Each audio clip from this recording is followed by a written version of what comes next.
Repeat উত্তর লিখবে এবং সেটাকে পার্সোনাল হোয়াটসঅ্যাপে আমাকে পাঠাবে আনসারগুলো।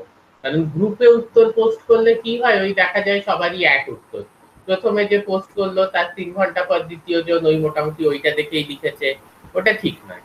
আমাকে পাঠালেই সেটা আর কি বেটার হবে হোয়াটসঅ্যাপ করে। আচ্ছা, ছবি তুলে নেবে, পরিষ্কার করে একটু তুলবে, ছবিটা পরিষ্কার করে লিখবে, তুলে নিয়ে আমাকে পাঠাবে। We start our class for today.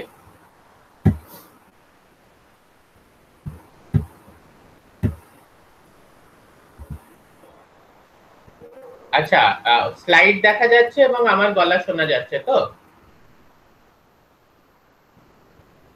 কোনো একজন কনফার্ম করো। হ্যাঁ স্যার, শুনতে পাওয়া যাচ্ছে। Okay, very good. Okay, will start our class.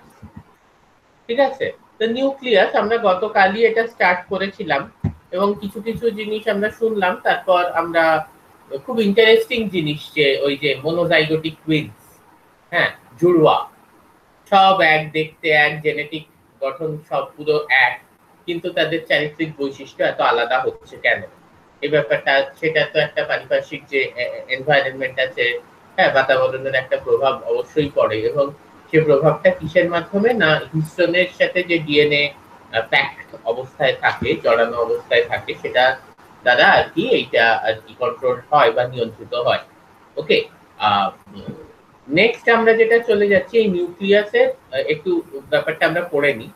সব থেকে হচ্ছে মেমব্রেন বাউন্ড অর্গানেল, মানে নিউক্লিয়ার পর্দা আছে। আমরা যখন ইউক্যারিওটস এর মধ্যে দেখছি, তো এই নিউক্লিয়ার পর্দা যেটা, এটা এই নিউক্লিয়াস এত একটা মহত্বপূর্ণ অঙ্গাণু, এবং এটাকে যে বাহ্যিক সাইটোপ্লাজমের থেকে আলাদা করে রাখতে পারছে, সেটা কিন্তু এই নিউক্লিয়ার পর্দা। কিন্তু একটা জিনিস আমাদের অবশ্যই বুঝতে হবে, সেটা হচ্ছে যে নিউক্লিয়ার পর্দার মাঝখানে কিন্তু ছিদ্র আছে, নিউক্লিয়ার ছিদ্র, নিউক্লিয়ার কোর, যার মাধ্যমে কিন্তু নিউক্লিয়াসে যে জিনিস তৈরি হচ্ছে সেই জিনিসটি নিউক্লিয়াস থেকে সাইটোপ্লাজমে যেতে পারে, আবার সাইটোপ্লাজমে যে জিনিস তৈরি হচ্ছে সেই জিনিসটি সাইটোপ্লাজম থেকে নিউক্লিয়াসে আসতে পারে।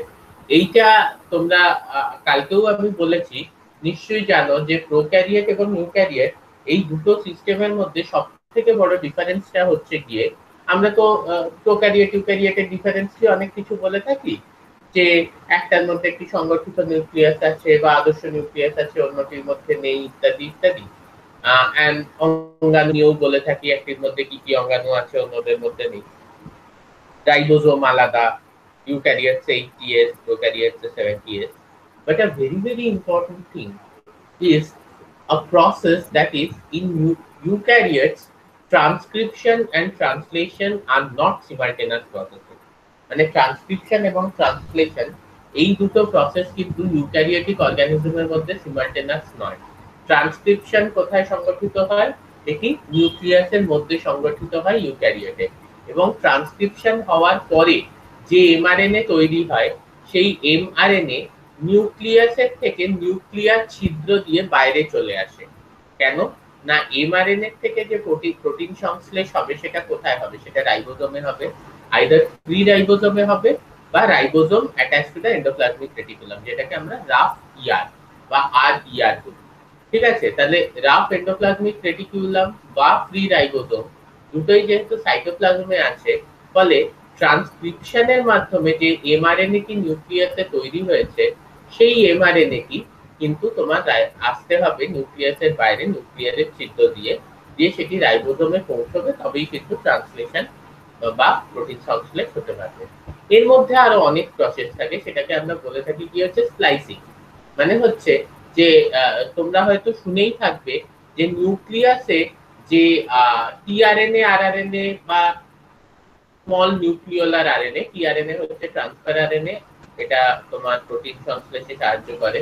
আর আরএনএ হচ্ছে রাইবোজোমাল আরএনএ, ঠিক আছে, যেটা রাইবোজোম সংগঠনে সাহায্য করে। এগুলো কিন্তু প্রত্যেকটাই নিউক্লিয়াসের মধ্যেই কিন্তু এগুলো সংশ্লেষ হয়, মাথায় রাখতে হবে।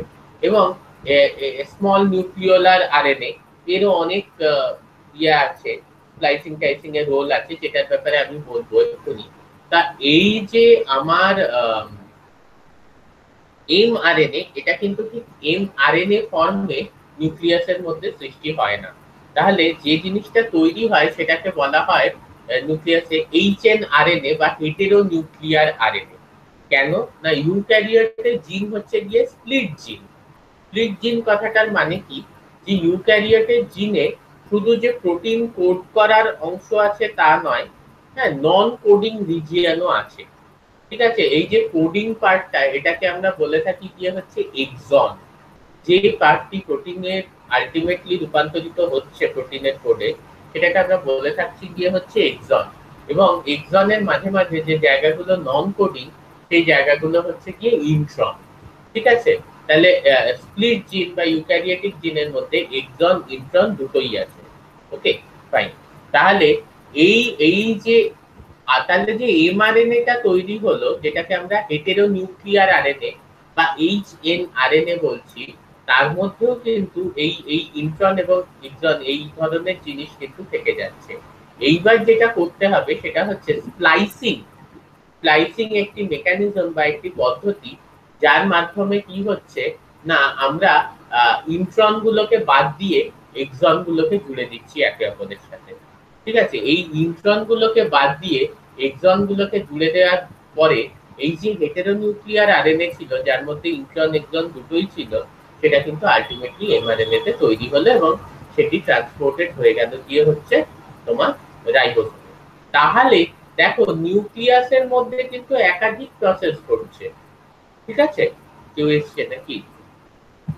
এটাই সমস্যা এখানে না, মাঝখানে কেউ ঢুকলে কিভাবে যে তাকে এন্ট্রি করাবো। এই যে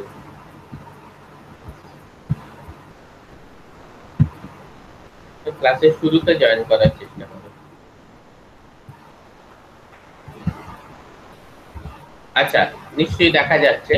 ওকে, যেটা হচ্ছে যে তাহলে দেখো একটা জিনিস বুঝতে হবে, তাহলে প্রোটিন সংশ্লেষ হচ্ছে গিয়ে হচ্ছে আমার সাইটোপ্লাজমে।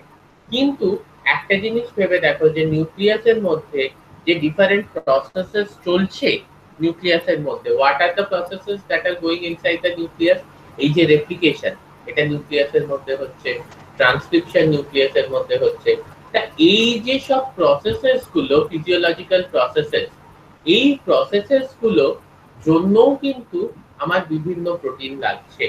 ঠিক আছে, ফর এক্সাম্পল তোমরা জানো ডিএনএ রেপ্লিকেশনের জন্য ডিএনএ পলিমারেজ লাগে, আরো একাধিক উৎসেচক লাগে লাইক হেলিকেজ, টোপোআইসোমারেজ, তারপরে ডিএনএ লাইগেজ ইত্যাদি, single strand binding protein. RNA RNA যে তৈরি হবে ট্রান্সক্রিপশন, তার জন্য আরএনএ পলিমারেজ উৎসেচক লাগে। কিন্তু এই উৎসেচক গুলো তো হচ্ছে বিভিন্ন প্রোটিন। তাহলে এগুলো কোথায় সংগঠিত? এই প্রোটিন গুলো সংশ্লেষ হচ্ছে গিয়ে তোমার সাইটোপ্লাজমে হচ্ছে। তাহলে সাইটোপ্লাজম থেকে এই প্রোটিন গুলো কিন্তু আবার নিউক্লিয়াসে চলে আসছে। তাহলে নিউক্লিয়াসে যে এমআরএনএ তৈরি হলো বা যে রাইবোজোমাল আরএনএ তৈরি হলো, রাইবোজোমাল আরএনএ মেইনলি কিন্তু তৈরি হয় গিয়ে হচ্ছে যে জায়গাটাকে, সেটাকে আমরা বলে থাকি গিয়ে হচ্ছে নিউক্লিওলাস। এই যে জায়গাটা দেখো, এটা একটা ডার্ক স্টেইনড রিজিয়ন। এই রিজিয়নটা হচ্ছে গিয়ে নিউক্লিওলাস। এখানে কিন্তু মেইনলি রাইবোজোমাল আরএনএ তৈরি হয়ে থাকে। ওকে, সেগুলো যেমনি আলটিমেটলি সাইটোপ্লাজমে যাচ্ছে, সেমনি সাইটোপ্লাজমে যে প্রোটিন তৈরি হচ্ছে সেই প্রোটিনটাও কিন্তু নিউক্লিয়াসে আসছে। তাহলে আমি যেটা এইখানে এই পয়েন্টটাকে আমি কেন এত বারবার বলছি, দেখো all traffic into and out of the nucleus passes through the nuclear pore, মানে নিউক্লিয়ার ছিদ্রর মাধ্যমে নিউক্লিয়াসের যে ট্রাফিক, নিউক্লিয়াস থেকে যেটা বাইরে যাচ্ছে এবং নিউক্লিয়াসের যেটা ভেতরে আসছে, দুটোই কিন্তু যাতায়াত করে।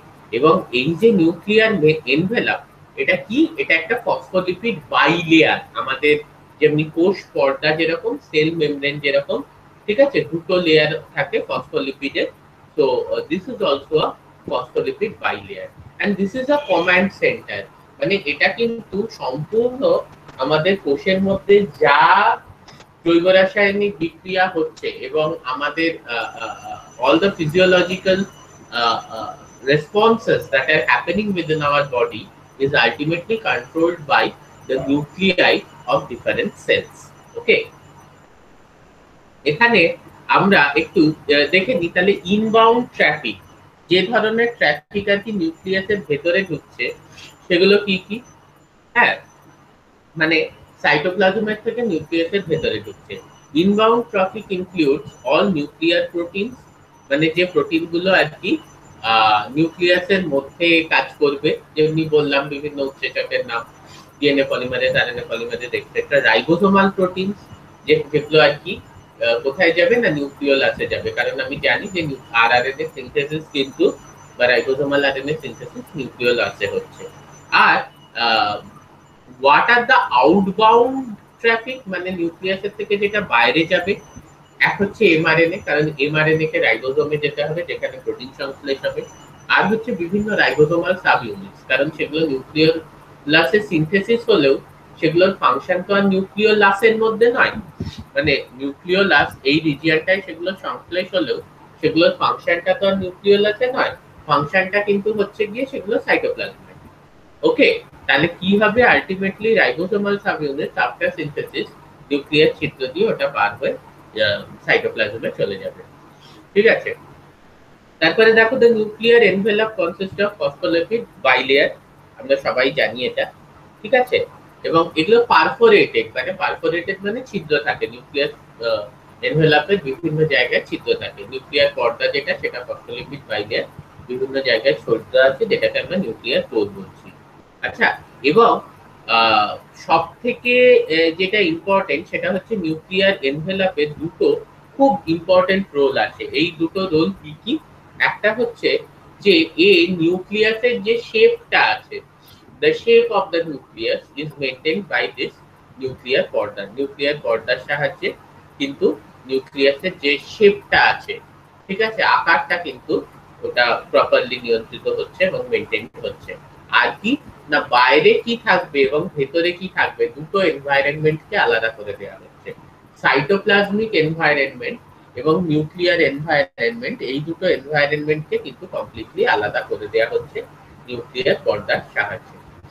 আরেকটা খুব ইম্পর্টেন্ট জিনিস সেটা হচ্ছে যে এই নিউক্লিয়ার পর্দার সাথে কিন্তু ডাইরেক্টলি যুক্ত থাকছে কি হচ্ছে এন্ডোপ্লাজমিক রেটিকুলাম। ঠিক আছে, নিউক্লিয়ার পর্দার সাথে আবার বলছি ডাইরেক্টলি যুক্ত থাকছে গিয়ে হচ্ছে, ঠিক আছে, এন্ডোপ্লাজমিক রেটিকুলাম। এবং কেননা এই যে এন্ডোপ্লাজমিক রেটিকুলাম, এর সঙ্গে যে আবার রাইবোসোম যুক্ত থাকলে সেটা রাফ ইয়ার বা রাফ এন্ডোপ্লাজমিক রেটিকুলাম হয়, সেখানে কিন্তু প্রোটিন সিনথেসিস হয়। শেষ পয়েন্টটা এখানে দেখো, the nuclear envelope is connected with the endoplasmic reticulum in such a way that the internal compartment of the nuclear envelope is continuous with the lumen of endoplasmic reticulum. কেন, lumen of endoplasmic reticulum মানে হচ্ছে endoplasmic রেটিকুলামের ভিতরে যে জায়গাটা, যেখানে আর কি একাধিক তোমার প্রোটিন মডিফিকেশন, সিনথেসিস ইত্যাদি হতে থাকে। তাহলে নিউক্লিয়ার এনভেলপ যদি সেটার সাথে যুক্ত হয়, তাহলে ডাইরেক্ট তোমার যে এমআরএনএটা আছে সেটাকে লুমেনে পাঠাতে পারবে অফ দ্য এন্ডোপ্লাজমিক রেটিকুলাম, যেখানে কিন্তু প্রোটিন সিনথেসিস হবে। আচ্ছা, এছাড়া আর কি কি, এটা তো একটা ওভারঅল আমরা নিউক্লিয়াসের স্ট্রাকচার বুঝলাম। এছাড়া কি আছে, এছাড়া হচ্ছে কি আমাদের ক্রোমোজোম। ঠিক আছে, ক্রোমোজোম কথাটাকে কিন্তু আমরা খুব ক্যাজুয়ালি ব্যবহার করে থাকি। ঠিক আছে, ক্রোমোজোম এবং ক্রোমাটিনের মধ্যে কিন্তু পার্থক্য আছে। যখন সেলটা রেস্টিং অবস্থায় থাকে, G0 তে আছে কিংবা ইন্টারফেজেই আছে, মানে যখন সেটা ডিভাইড করছে না, তখন কিন্তু ক্রোমোজোম আমরা খুব একটা দেখতে পাই না। খুব একটা দেখতে পাই না মানে একদমই দেখতে পাই না। তখন যে স্ট্রাকচারটা আমরা দেখতে পাই যখন সেলটা রেস্টিং স্টেজে আছে, মানে ডিভাইড করছে না, সেই স্ট্রাকচারটাকে আমরা বলে থাকি গিয়ে হচ্ছে ক্রোমাটিন এন্ড নট ক্রোমোজোম। মানে ক্রোমাটিন মানে কি, ধরো একটা উলের বল, হ্যাঁ, উল যেটা দিয়ে সোয়েটার বোনা হয়, সেই উলের বলটা খোলা অবস্থায় তোমার পুরো ঘরে ছড়ানো আছে, সেই জিনিসটা হচ্ছে গিয়ে ক্রোমাটিন। এবারে সেই বলটাকেই তুমি এবার হাতে নিয়ে প্যাক করে এরকম গোল একটা কম্প্যাক্ট উলের বল বানিয়ে দিবে, সেটা হচ্ছে ক্রোমোজোম। ঠিক আছে, যখন পুরো জিনিসটা এরকম ছড়ানো আছে ঘরের মধ্যে উল, সেটা হচ্ছে গিয়ে chromatin. Okay, that is the chromatin. So when the cell is in interphase, what we see in the nucleus, we see chromatin within the nucleus. আবার যখন সেলটা আর কি চলে আসছে গিয়ে হচ্ছে তোমার এম ফেজে, what we see is the chromosome, that is the compact mass of the chromatin, মানে কম্প্যাকশন হয়ে ওটাকে একটা বল ফর্মে বা একদম কম্প্যাক্ট ফর্মে, মানে জিনিসটাকে গুটিয়ে নিয়েছো বা পেঁচিয়ে নিয়েছো। ওকে, এবার এই ক্রোমোজোমের মধ্যে কি কি থাকে না, ক্রোমাটিন যে স্ট্রাকচারটা সেটারই যে সেম থিং ইজ দ্যাট, এটার মধ্যে তোমার ডিএনএ থাকছে, আরএনএ থাকছে এন্ড প্রোটিন। ক্রোমাটিনের মধ্যে ডিএনএ থাকছে, আরএনএ থাকছে এন্ড প্রোটিন। এবং এই ক্রোমাটিন, আবার বলছি, ডিএনএ, আরএনএ এন্ড প্রোটিন, এবং এই ক্রোমাটিনের যখন কম্প্যাকশন হচ্ছে সেটা কিন্তু ক্রোমোজোম তৈরি করছে। therefore within the chromosome the DNA is present, এবং এই ডিএনএ টার মধ্যেই কিন্তু জিনস আছে। জিনস কালকে বলেছিলাম তো, শর্ট সেগমেন্ট অফ ডিএনএ, তাহলে এই ডিএনএ এর মধ্যেই জিনস আছে, যার মধ্যে কিন্তু আমাদের বংশগতি পুরো যে ইনফরমেশন সেগুলো কিন্তু রয়েছে। অল দ্য হেরিডিটারি ইনফরমেশন, ঠিক আছে, বংশগতির যা যা নির্দেশ ইত্যাদি যা আছে, ইনস্ট্রাকশন, কি কি ইনস্ট্রাকশন আছে, কি কি নির্দেশ আছে, সেল গ্রোথ, সেলের বৃদ্ধি, সেলের ডেভেলপমেন্ট বা সেলের জনন ইত্যাদি রিলেটেড যা যা নির্দেশ আছে, সব হেরিডিটারি ইনফরমেশন কিন্তু আমাদের ডিএনএ এর মধ্যেই স্টোর করা আছে। আচ্ছা, এরপর হচ্ছে নিউক্লিওপ্লাজম। এটা কিছুই না, তাহলে ধরো এই যে আমার ক্রোমাটিন আছে, নিউক্লিওলাস আছে, ঠিক আছে, এবং বিভিন্ন protein, DNA polymerase, RNA polymerase, তারপর ইত্যাদি, বা যে আরএনএ গুলো সিনথেসিস হচ্ছে, এগুলো কি, এগুলো তো নিউক্লিয়াসের মধ্যে হাওয়ায় ভাসছে না, তাহলে নিশ্চয়ই একটা কোনো ম্যাট্রিক্স এর মধ্যে আছে, একটা স্তর আছে যার উপরে এই জিনিসগুলো আছে। এইটা হচ্ছে যে একটা জেলিটেনিয়াস সাবস্টেন্স, মানে জেলির মতো একটা জিনিস, যেটাকে আমরা বলে থাকি গিয়ে হচ্ছে নিউক্লিওপ্লাজম। তাহলে নিউক্লিয়াসে যা যা জিনিস আছে, ক্রোমাটিন বলো, ক্রোমোজোম বলো, নিউক্লিওলাস, বিভিন্ন প্রোটিন ইত্যাদি, এগুলো কিসের উপর আছে? এগুলো নিউক্লিওপ্লাজমের উপর আছে, ঠিক আছে। এবং সেই নিউক্লিওপ্লাজমটা বাইরের সাইটোপ্লাজমের সাথে কিসের দ্বারা separated? It is separated by a nuclear envelope.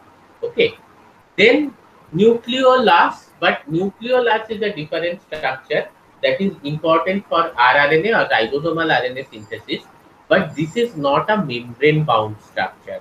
nucleolus এর চারদিকে কিন্তু কোনো মেমব্রেন থাকে না, এবং আমরা দেখতে পাবো যে নিউক্লিওলাস কিন্তু খুব ডার্কলি স্টেইন নেয়। তুমি যখন স্টেইন করে দেখবে, নিউক্লিয়াস যখন স্টেইন নেবে, নিউক্লিওলাসটাকে একেবারে আলাদা করে কালো করে খুব দেখা যায়। So nucleolus takes a very dark state. Okay, so nucleolus is not surrounded by a membrane; it is densely stained structure. আর কোথায় নিউক্লিয়াসে পাওয়া যাচ্ছে।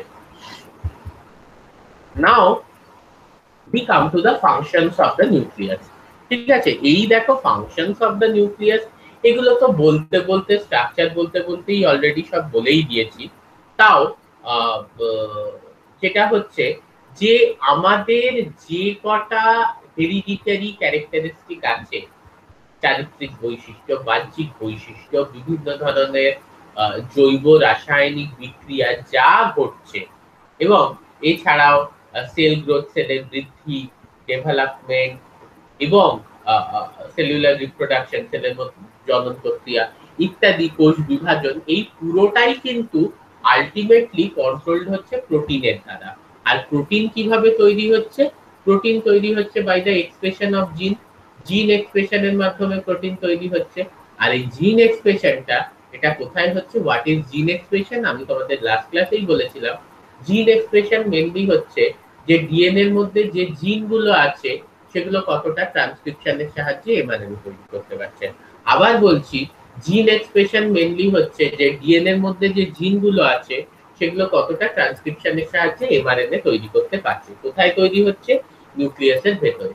এই এমআরএনএতেই যখন নিউক্লিয়াসের বাইরে এসে আলটিমেটলি প্রোটিন তৈরি করছে, প্রোটিন সংশ্লেষের মাধ্যমে রাইবোজোমে, সেই প্রোটিনগুলোই কিন্তু আমাদের মধ্যে যা যা বৈশিষ্ট্য আছে সবকটা কিন্তু নির্ধারণ করবে, ঠিক আছে। আর এই যে আমি বললাম, পরের পয়েন্টটাই দেখো, it means cellular metabolism through controlling synthesis of particular enzymes. মানে কি হচ্ছে যে আমাদের মধ্যে যা যা মেটাবলিক অ্যাক্টিভিটিস হচ্ছে, জৈব রাসায়নিক বিক্রিয়া হচ্ছে, সেই জৈব রাসায়নিক বিক্রিয়াগুলো কিন্তু নির্ধারিত বা ত্বরান্বিত হয় বিভিন্ন উৎসেচকের সাহায্যে। এবং এই যে উৎসেচকগুলো, এগুলোর সংশ্লেষও কিন্তু আলটিমেটলি ওই জিন এক্সপ্রেশন কতটা হচ্ছে আমার নিউক্লিয়াসের মধ্যে তার উপর নির্ভর করে। ঠিক আছে, এটি প্রোটিন সংশ্লেষ, কোষ বিভাজন ও কোষ বৃদ্ধিতে সাহায্য করে, ডিফারেন্সিয়েশনেও সাহায্য করে। ঠিক আছে, এটা ডিফারেন্সিয়েশন মানেটা কি একটু তোমাদের বুঝিয়ে দিই। দেখো, আমাদের শরীরের মধ্যে বিভিন্ন কলা বা বিভিন্ন ধরনের টিস্যু আছে। ঠিক আছে, এই যে টিস্যু, এপিথেলিয়াল টিস্যু আছে, কানেকটিভ টিস্যু আছে, মাসকিউলার টিস্যু আছে, নার্ভাস টিস্যু আছে। তাহলে এই যে বিভিন্ন ধরনের টিস্যু, ধরো এপিথেলিয়াল টিস্যু আমার স্কিন বা চামড়া যেটা আছে, কানেকটিভ টিস্যু আমার মধ্যে যে রক্তটা আছে, আমার যে হাড় আছে, কার্টিলেজ আছে। ঠিক আছে, মাসকিউলার টিস্যু এই যে মাসল, হ্যাঁ, এবং নার্ভাস টিস্যু যেটা আমার ব্রেনের মধ্যে আছে। তো এই মানে আমার নার্ভাস সিস্টেম তৈরি করছে রাদার। তো এই যে বিভিন্ন টিস্যু, এদের কাজ মানে এদের কাজ একেবারেই আলাদা, একে অপরের সাথে কোনো সম্ভাবনা নেই। আমি যদি কিছু একটা ভাবি বা কিছু চিন্তা করছি বা কোনো আমার মাসলকে কাজ দিচ্ছি, সেটা আমার স্নায়ুতন্ত্রের মাধ্যমে হচ্ছে, নার্ভাস সিস্টেমের মাধ্যমে হচ্ছে।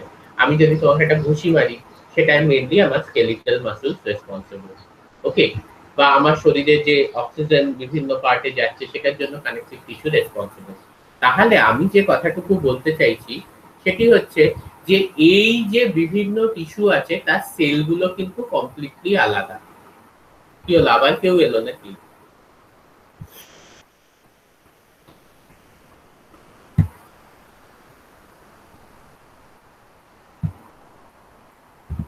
আচ্ছা, এই যে বিভিন্ন টিস্যু আছে তার যে, দাঁড়াও এক মিনিট।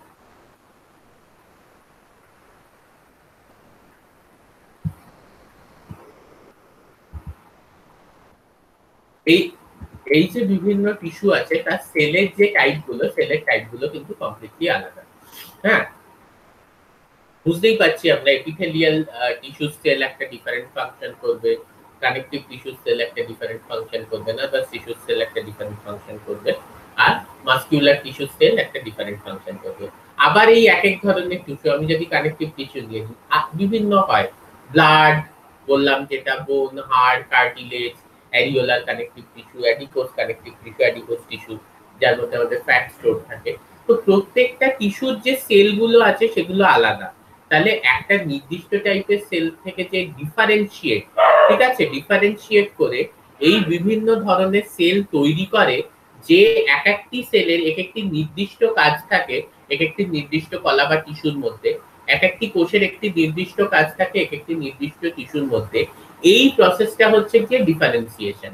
আর এই ডিফারেন্সিয়েশন প্রসেসটা কিন্তু পুরোপুরি কন্ট্রোলড হয় গিয়ে হচ্ছে বাই আওয়ার নিউক্লিয়াস। নিউক্লিয়াস কিন্তু সিগন্যালিং এর মাধ্যমে ও একটি কোষ কিভাবে ডিফারেন্সিয়েট করে কি কাজ করবে সেটাই নির্ধারণ করে দেয়। মানে নিউক্লিয়াসে, আরো সহজ ভাষায় বলতে গেলে, নিউক্লিয়াসে যে যে জিনের এক্সপ্রেশন হবে, আমাদের মধ্যে প্রায় 30,000 জিন আজ অব্দি পাওয়া গেছে, কিন্তু সেই 30,000 জিনের সবকটার এক্সপ্রেশন তো সব ধরনের কোষে হয় না। নির্দিষ্ট নির্দিষ্ট কোষে নির্দিষ্ট নির্দিষ্ট জিনের এক্সপ্রেশন হয়। তো একটি কোষের মধ্যে যে যে জিনের এক্সপ্রেশন হবে সেটির উপর নির্ভর করবে যে সেই কোষের ফাংশনটা কি। ওকে, আচ্ছা, তারপর কি, যে আমাদের যে হেরিডিটারি মেটেরিয়াল ডিএনএ এর মধ্যে স্টোর করা থাকে, ঠিক আছে, এবং কিছু প্রোটিন যেটা আমি বললাম, DNA polymerase, RNA polymerase, ligase, topoisomerase, helicase ইত্যাদি, এগুলো সবই থাকে। তো যারা পরে ঢুকলে তারা রেকর্ডিং দেখে নেবে। আর নিউক্লিওলাসে আরআরএনএ সিনথেসিস ইত্যাদিও হয়ে থাকে, যার জন্য ওটা ডার্ক লিস্টেড। এবং এই যে এমআরএনএ তৈরি, এগুলো সবই আগে বললাম। এই যে এমআরএনএ তৈরি হওয়ার যে ব্যাপারটা, মেসেঞ্জার আরএনএ তৈরি হওয়ার যে ব্যাপারটা, সেটাও কোথায় হচ্ছে? সেটাও আমার নিউক্লিয়াসের মধ্যেই হচ্ছে, by the process of transcription. এবং নিউক্লিয়াসের মধ্যে এমআরএনএ তৈরি হওয়ার পর নিউক্লিয়াস ছিদ্র দ্বারা এই এমআরএনএটি রাইবোজোমে পৌঁছয়। ফ্রি রাইবোজোমেও পৌঁছাতে পারে, বা রাফ এন্ডোপ্লাজমিক রেটিকুলামের রাইবোজোমেও পৌঁছাতে পারে, যেখান থেকে এই এমআরএনএ এর মধ্যে যে ইনফরমেশন আছে সেটি রূপান্তরিত হয় একটি প্রোটিনে। ঠিক আছে, প্রোটিন সংশ্লেষের মাধ্যমে। হ্যাঁ, আর এই যে exchange of DNA and RNA between the nucleus and rest of the cell, আমরা দেখেইছি এর আগেই যে ইনবাউন্ড ট্রাফিক আর আউটবাউন্ড ট্রাফিক, নিউক্লিয়াস থেকে কোন জিনিসটা বাইরে চলে যাচ্ছে এবং নিউক্লিয়াসের মধ্যে কোন জিনিসটা ঘুরছে, ঠিক আছে। যেমনি এই আরআরএনএ বা যে রাইবোজোমাল ইউনিটস, তারপর হচ্ছে গিয়ে টিআরএনএ, তারপর হচ্ছে এমআরএনএ, এগুলো সব নিউক্লিয়াসের থেকে বাইরের দিকে চলে যাচ্ছে। আবার এই যে বিভিন্ন প্রোটিন বা রাইবোজোমাল প্রোটিনস এক্সেট্রা, এগুলো কিন্তু নিউক্লিয়াসের ভেতরে ঢুকছে, ঠিক আছে। আর সবথেকে ইম্পর্টেন্ট যেটা ব্যাপার হচ্ছে যে কিন্তু নিউক্লিয়াসের কাজই হচ্ছে জিন এবং জিন এক্সপ্রেশন। জিন কি? সেগমেন্ট অফ দ্য ডিএনএ, যেটা আমি বললামই এতক্ষণ ধরে। সেটার যে এক্সপ্রেশন মানে হচ্ছে, আবারও বলে দিচ্ছি, সেই জিনটার থেকে ট্রান্সক্রিপশনের সাহায্যে কতটা এমআরএনএ তৈরি হচ্ছে। এই যে জিনের এক্সপ্রেশন, এটা কিন্তু পুরোপুরি নিয়ন্ত্রিত হচ্ছে উইদিন দ্য নিউক্লিয়াস। হ্যাঁ, আর রাইবোজোম, যে রাইবোজোমকে আমরা প্রোটিন ফ্যাক্টরি বলে থাকি, কেন না রাইবোজোমের মধ্যে প্রোটিন সংশ্লেষ সম্পন্ন হয়। সেই রাইবোজোমও কিন্তু তৈরি হয় গিয়ে হচ্ছে নিউক্লিয়াসের ডার্কলি স্টেনড রিজিয়ন, নিউক্লিওলাস, যেটা আমি বারবারই তোমাদের বললাম। So these are all the functions of nucleus, and these are the structures. Chromatin, chromosome, এর মধ্যে পার্থক্যও বলেছি। এক্সাক্ট কি কি ফাংশন, সব থেকে ইম্পর্টেন্ট হচ্ছে জিন এক্সপ্রেশনকে কন্ট্রোল করা, যেটার সাহায্যে সেলের বৃদ্ধি, জনন, ডিফারেন্সিয়েশন এবং বিভিন্ন যে জৈব রাসায়নিক বিক্রিয়া সেলের মধ্যে ঘটে, সেগুলোকে কিন্তু কন্ট্রোল করে গিয়ে হচ্ছে নিউক্লিয়াস। ওকে, তো 8 ঘন্টা বলেছিলাম, we end our class today। 8 ঘন্টা হয়ে গেছে। এইবার যেটা আমি তোমাদের বলবো সেটা হচ্ছে যে প্রেজেন্টেশন স্টপ হয়ে গেল। রিগার্ডিং আরেকবার বলে দিই, অনেকে পরে জয়েন করেছে যেহেতু, অ্যাসাইনমেন্টটার ব্যাপারে। আমি অ্যাসাইনমেন্ট 1-2 দিনের মধ্যেই দিয়ে দেব। একটি প্রশ্ন, সেই প্রশ্নটা 300 শব্দের মধ্যে উত্তর লিখতে হবে, মানে একটা পাতার মধ্যে কিন্তু উত্তর লিখতে হবে। যদি 300 শব্দ পেরিয়ে যায়, নম্বর কাটা যাবে। কারণ তোমরা ইতিহাস লেখো, এটা আমি কখনোই চাই না। এতে সব থেকে বড় সমস্যা হচ্ছে যে এটা ধরে নাও তোমরা যে একটা অত বড় লিখে দিলাম, তো কোথাও না কোথাও তো ওর মধ্যে উত্তরটা আছে। আমি যদি সবই লিখে দিই, কোথাও তো উত্তরটা আছে, তাহলে ওটা স্যার পুরোটা পড়ে উত্তরটা খুঁজে নেবেন এবং নম্বর দিয়ে দেবেন, তা কিন্তু হবে না। স্পেসিফিক উত্তর লিখতে হবে, ঠিক আছে। 300 শব্দের মধ্যে 7 থেকে 10 দিন সময় নিচ্ছি, কবের মধ্যে দিতে হবে দিয়ে দেবো। তোমরা বইয়ের সাহায্যে অবশ্যই নিতে পারো, তাতে কোনো অসুবিধা নেই, কিন্তু বইয়ের থেকে টুকে লিখো না, বা ইন্টারনেটের সাহায্যও নিতে পারো, ইন্টারনেটের থেকে টুকে লিখো না। মাধ্যম তুমি ইংরেজিতে লিখতে পারো, বাংলায় লিখতে পারো, পুরোপুরি তোমার ব্যাপার। এটা আমার কিছু বলার নেই, তুমি যে জিনিসটা আমাকে বোঝাতে পারলেই হলো। পরিষ্কারভাবে ছবি তুলবে, তুলে আমাকে পার্সোনালি হোয়াটসঅ্যাপ করে পাঠাবে, গ্রুপে কিন্তু হোয়াটসঅ্যাপ করবে না, তাহলে কিন্তু সমস্যা। মানে একজনের উত্তর সবাই দেখতে পাচ্ছে, লাস্ট মোমেন্টে যার লেখা হলো না, সে দুজনেরটা মিলিয়ে লিখে দিল। এই জিনিসটা যেন না হয়, আমাকে পার্সোনালি হোয়াটসঅ্যাপ করবে। কারোর যদি কোনো প্রশ্ন থাকে আমাকে জিজ্ঞেস করো, otherwise we and the class today. Sir আপনি যে বলছেন একটা পেজে লিখতে হবে, যদি স্যার 300টা ওয়ার্ড একটা পেজে না আটে, পরের পেজে লিখতে পারবো না? হ্যাঁ, লিখতে পারো, তবে 300টা ওয়ার্ডের মধ্যেই লেখো। মানে একটা পেজ মানে আমি আনুমানিক বলছি 300 শব্দ আর কি, ঠিক আছে। এবার তুমি যদি বলো যে না আমি ছোট পেজ ব্যবহার করব, তাহলে অবশ্যই তুমি 2টো পেজে লিখবে, 3টে পেজে লিখবে, ঠিক আছে। সেটাই ওই 20টা পেজগুলো আর কি। হ্যাঁ, মানে 300 শব্দের ভেতরে। হ্যাঁ, আমি একটু স্পেসিফিক আনসার চাই, যে তুমি স্পেসিফিক পয়েন্টগুলো লিখো। সবই যদি লিখে দাও, কোথাও না কোথাও তো উত্তর আছে, ঠিক আছে। ওইটা যেন না হয়। ওকে, আর কারো